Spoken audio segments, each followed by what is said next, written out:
You've heard the story. The Titanic sank in 1912 after hitting an iceberg. But what if that story is not true at all? What if the ship that went down was not the Titanic, but her older, damaged twin sister, the Olympic? What if the whole thing was planned to cover up damage, commit insurance fraud, and get rid of a few powerful men? And what if that one accident helped lead to the Federal Reserve, the stock market crash, and the Great Depression? Let's start from the beginning. The Olympic and Titanic were nearly identical ships, built by the White Star Line. The Olympic launched first in 1911, but just a few months later it crashed into a British warship, HMS Hawke. The Olympic's hull was seriously damaged, and repairs were expensive. Worse, insurance wouldn't cover it, because it was the Olympic's fault. The White Star Line was in financial trouble, so some believe they came up with a plan: switch the two ships. Here's how the switch allegedly happened. The Titanic was almost ready for her first trip, but instead of finishing her, they repaired the Olympic, gave it Titanic's nameplates, carpets, lifeboats, and minor design changes. The real Titanic may have become the new Olympic and quietly served for years. Photos show weird clues. The number and shape of portholes on the ship that sank matched the Olympic, not Titanic. Cabin layouts in some areas were different than what Titanic was supposed to have. Some crew members who worked on Olympic suddenly refused to work on Titanic, saying it didn't feel right. So the ship called Titanic that sailed in April 1912 may have actually been the repaired Olympic in disguise. Now here's where it gets darker.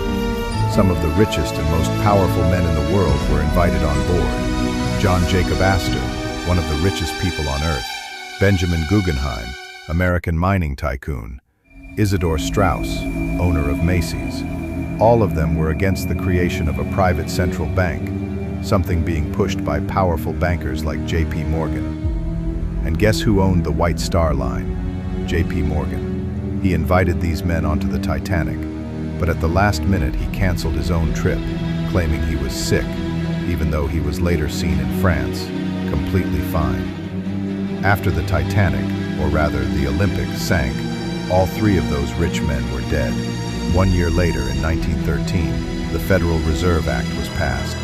This gave private bankers the power to control the U.S. money supply, something those men had strongly opposed. With them out of the way, J.P. Morgan and others pushed their plans through. Then came the roaring 1920s, a boom of stock market growth. The Fed helped by keeping credit easy, encouraging people to invest and borrow. But in 1929, the bubble burst. The stock market crashed, banks collapsed, and millions lost everything.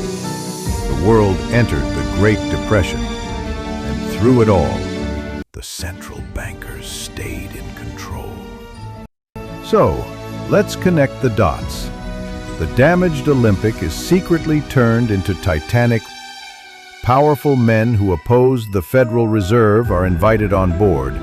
J.P. Morgan backs out last minute. The ship sinks. 1 year later, the Federal Reserve is created. 16 years later, the stock market crashes, and the world suffers. Coincidence, or the greatest setup in history? Was it just an iceberg, or the beginning of a new financial empire? What do you believe? Leave your theory in the comments, and follow for more secrets they never teach you in school.